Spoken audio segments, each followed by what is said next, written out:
தொழுகைக்கு இருக்கிற தனிச்சிறப்பு என்ன தெரியுமா? சாகும் வரைக்கும் நம்மோடு இருக்கிற ஒரு அமல்.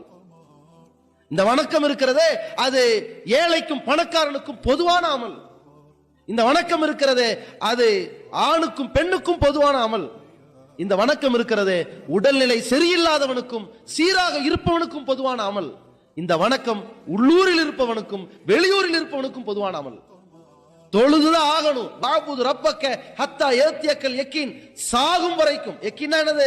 உறுதி வரும் வரை, அந்த மரணம் வரும் வரை உன் இறைவனை வணங்கு என்கிற தொழுகை இருக்கு பாருங்க. அது நம்மகிட்ட இருந்தால் அது போதும்.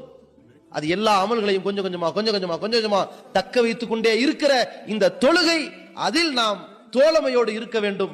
அதுதான் நம்மை சீர்திருத்தும், நம்மை சிறந்தவனாக உருவாக்கும், சிறந்த தலைவனாக அது வார்த்தெடுக்கும். அப்படிப்பட்ட தொழுகையை ஒருவன் விட்டால், தொழுகைதான் மானக்கேடான காரியத்திலிருந்து தடுக்கக்கூடியதாக இருக்கிறது.